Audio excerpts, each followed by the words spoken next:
Bem-vindos para mais um vídeo do Rapinas do Mar. Eu sou o Alexandre Castro e no vídeo de hoje eu vou falar sobre os free agents dos Seahawks, tá? A gente já tem um vídeo aí explicando os tipos de free agents, tudo que você precisa saber sobre a free agents. Então eu vou pedir para o João colocar esse card aqui ou aqui. Então, para você entender alguns dos termos que a gente vai falar aqui, para não ter que explicar duas vezes, já tem um vídeo explicando esse termo aqui, então é bem bacana de assistir ou relembrar para quem já sabe de alguns, beleza? Então, o Free Agents começa dia 11 de março. E aqui eu vou fazer um renova ou não renova. Tá? Quase um. Para quem você tira o chapéu, né? Para quem você tira o cap, literalmente aqui. De quem renova ou não dos Free Agents do Seahawks, tá? Como eu falei, existem os tipos de Free Agents. Eu vou começar pelos ERFA. Alexandre, não sei o que é o ERFA. Tem um vídeo aqui que o João colocou. Então assiste lá.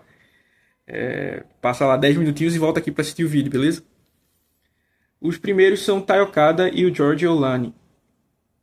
Eu renovaria com os dois, porque eles são ERFA, como já foi explicado. A tender deles é barata. Então o Seahawks vai ter um jogo.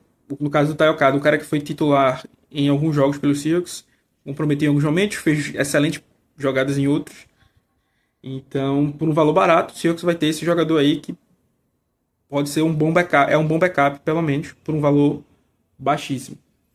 O George Olani é um cara que tem problemas de lesão, né? Inclusive, isso é um dos motivos dele ter sido undrafted. Mas vale lembrar que o Seahawks, o único running back que o Seahawks tem sob contrato é o Zach Charbonnet. O Kenneth Walker é free agent. O Cam Akers e o Velus Jones estavam no practice squad, então não tem contrato com o Seahawks. Então o único que tem é o Zach Charbonnet, e o Zach Charbonnet rompeu os ligamentos do joelho. Então pode ser que ele tenha uma boa recuperação e volte para a próxima temporada. Pode ser que ele só volte, perca o training camp, pode ser que ele perca os primeiros jogos da temporada. Então é importante o Seahawks ter um jogador que já conhece, por um valor, como eu já disse, barato, aí no elenco, beleza? Aí vamos para os Restricted Free Agents, que são Cold White, Brady Russell, Brandon Peely, Drake Thomas, Jake Bobo, Chris Stoll e AJ Feeling. O AJ Feeling talvez você nem conheça, foi um safety que logo no começo dos treinos se machucou e já foi para Injury Reserve. Então, não conhecer não quer dizer que você não é um torcedor raiz, tá? É porque realmente ele não jogou, não apareceu tanto. Tá? E fatalmente não estaria nem no time de treino se ele tivesse saudável. O Chris Stoll provavelmente vai receber a tender, é um bom long snapper. Não sei se os Seahawks podem buscar alguém também entre os undrafted, assim como foi o próprio Chris Stoll. Mas eu acho que os Seahawks devem renovar. O Jake Bobo, eu renovaria. Eu sei que é mais uma questão do coração do que de jogo, né? Mas eu acho que é um cara que ajuda muito nos times especiais. Um power slot, vamos dizer assim, esses slots maiores. Acho que muito da pouca produção, ficou até estranha a frase, mas muito do fato dele não ter produzido tanto, eu acho que foi mais pelo esquema, e o fato de ter Jackson Smith-Njigba, Cooper Kupp, Torrey Horton, muita gente na frente dele. Mas é um cara muito útil, tá? E que seria barato. Um cara que nem tem discussão é o Drake Thomas. Não que ele seja um craque, tá? Eu confesso que eu nem acredito que ele vai conseguir repetir o mesmo nível de desempenho na próxima temporada. Mas um cara que jogou o que ele jogou,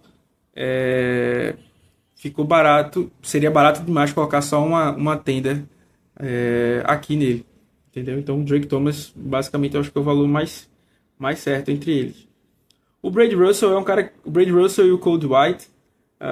Acho que o Cold White entraria muito no que foi o Jake Bobo também, cara que ajuda muito nos times especiais, mostrou seu valor como recebedor em alguns momentos. Eu não renovaria com o Cold White.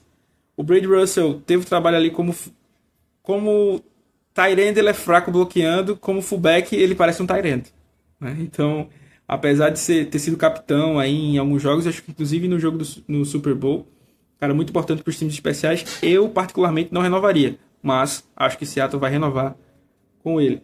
O Brandon Peely, nos tackle, Acho que os Seahawks também vão renovar, mas eu não renovaria, preferiria ir por outras opções de nose tackle.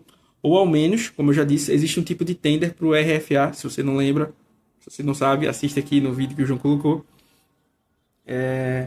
Eu ao menos não colocaria tender, eu tentaria assinar com esses caras que eu citei por valores mais baixos.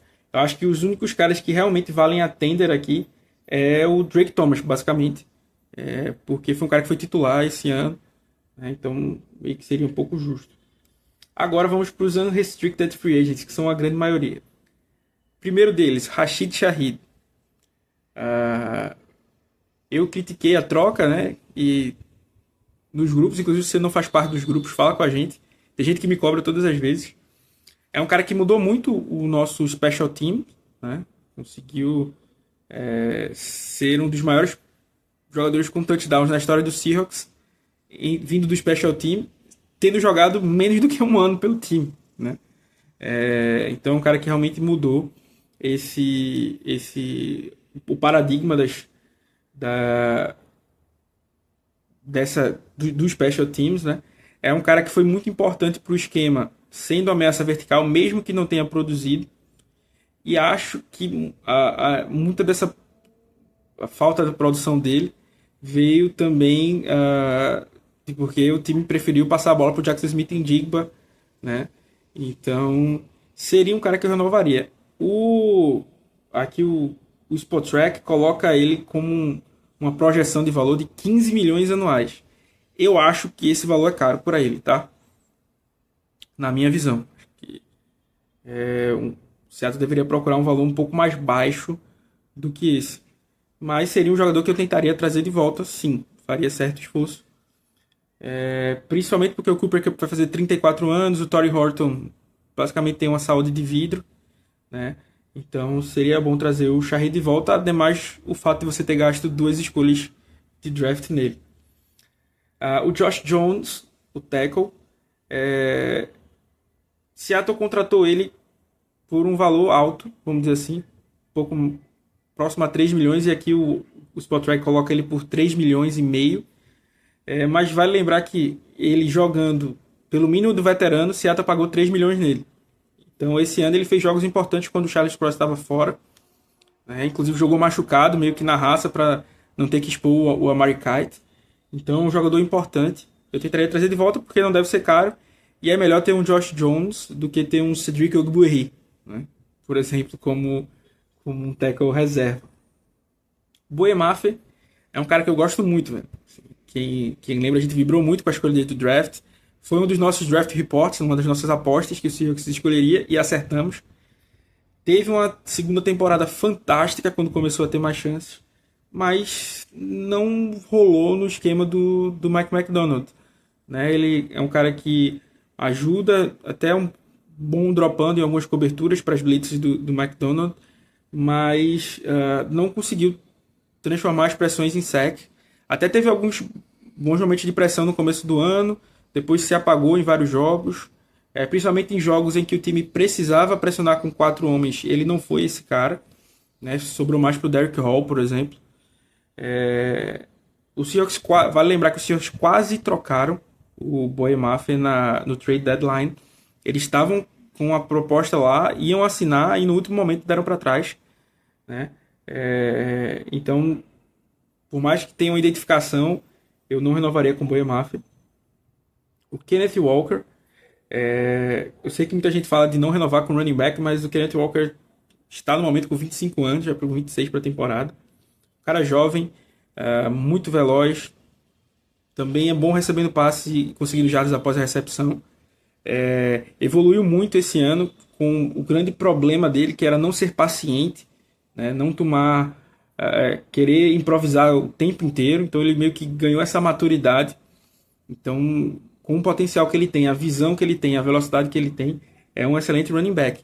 E como eu falei lá do George Olane, lá no comecinho, o Seahawks não tem running backs para a temporada. O Zach Charbonnet está machucado, então vai demorar para começar. Então traria o Kenneth Walker. Qual é a grande questão? O cara acabou de ser MVP do Super Bowl e como eu falei, ele tem todo o leverage na negociação, toda a vantagem nessa negociação. de dizer, ó, eu sou o running back titular, o resto da galera tá todo mundo machucado aí, então me paga mais para poder assinar com vocês. Infelizmente, muitos agentes usam dessa abordagem e eles estão buscando o melhor para os seus jogadores. Então, eu renovaria com o Kenneth Walker, mas é claro que não por um valor bizarro, né? O valor da franchise tag é 14 milhões para os running backs, pelo que tem se projetado, e então o valor do Kenneth Walker seria algo abaixo disso, né? Obviamente. Sendo abaixo disso, eu estaria tranquilo, vamos dizer assim, em pagar acho que uns 12 milhões por ele, dependendo da estrutura do contrato, claro. Principalmente num ano em que o Seahawks tem cap para isso. Seria ruim se o time precisasse de cap para outras posições, né, e fosse gastar tudo no running back. Aí eu concordo que é melhor você optar por outras posições. Mas nesse caso em específico, dependendo do valor, eu renovaria sim com o Kenneth Walker. Não faria nenhuma loucura, mas é um cara que vale o esforço, pelo menos. O Josh Jobe, é um cara que fez um excelente começo dos primeiros jogos e depois viveu de boas jogadas, jogadas terríveis.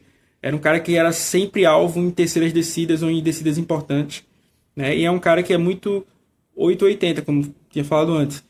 Ou ele acerta a press coverage e faz uma boa marcação, ou ele é batido de forma bizarra e erra um tackle, né? Ou comete uma falta. Esse é o Josh Jobe. Então eu não renovaria com ele, tá? Mas o que acontece? O Seahawks tem o Josh Jobe, o Tariq Woolen como free agents, e aí dentro do elenco tem o Devon Witherspoon e o Nehemiah Pritchett, que ele e um Coney é a mesma coisa. Ele consegue ser pior do que o Josh Jobe, daí você tira um nível. Então, assim, por exemplo, aqui o Spotrac coloca ele como 9 milhões. Eu não sei que cálculo eles fizeram para ele valer 9 milhões, o Josh Jobe. Por esse valor, eu não quero nem conversa, deixa ele assinar com outro time, tá? Então, se fosse um valor barato, né, se bem que ele vai estar um cara valorizado, eu não pagaria nele. Chad Surratt é um cara que ajudou nos times especiais, mas a gente tem muitos caras para ajudar nos times especiais também. Então, não renovaria. Kobe Bryant, essa eu acho que vai ser uma renovação complicada, porque o time já tentou renovar com ele quando renovou com o Abraham Lucas, não chegaram ao denominador comum. E o Seahawks aqui tem o Tai Okada, que foi titular em alguns momentos, tanto para o Julian Love, tanto para o Kobe Bryant, por um valor bem mais barato. Então os Seahawks estão numa posição, não estou comparando o Kobe Bryant com o Tai Okada, tá? Todo mundo sabe que eu sou até um crítico do Tai Okada. Mas os Seahawks não precisam estar desesperados como eles estão para running back, por exemplo, para assinar com o Kobe Bryant, tá?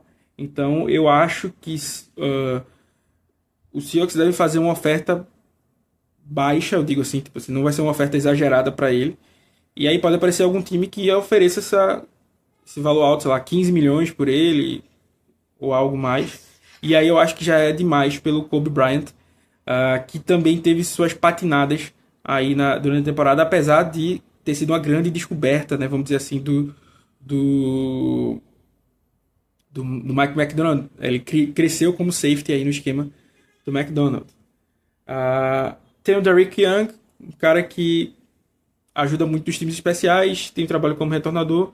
Então, sendo um valor barato, que é como suponho que será, seria uma opção melhor do que até o Jake Bobo e o Cody White, porque pode ser até mais barato que eles.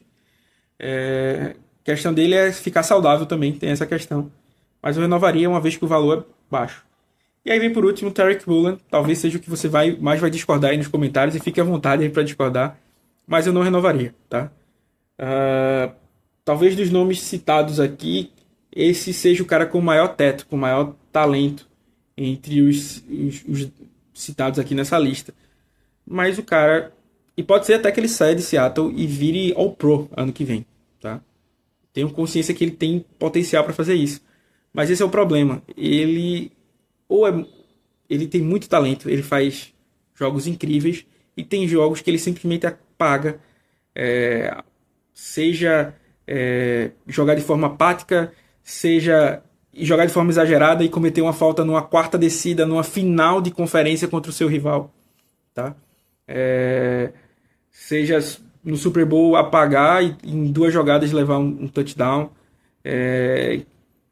A derrota lá contra os 49ers foi na conta dele também, por não jogar com essa tenacidade e tudo mais. Então, como eu disse, eu sei que Seattle tem o risco de não assinar com ele, ele assinar com outro time e jogar muito bem, porque o Tariq Woolen depende da cabeça dele estar no lugar. Se o time tem confiança nisso, dá para pagar um valor justo nele. Mas eu não tenho tanta confiança nisso, né? E às vezes meio que a paciência se esgota com ele, beleza? Bom, esse aí foi a minha versão do renova ou não renova. E espero que vocês tenham gostado. Deixa aí nos comentários o que você concorda, o que você não concorda.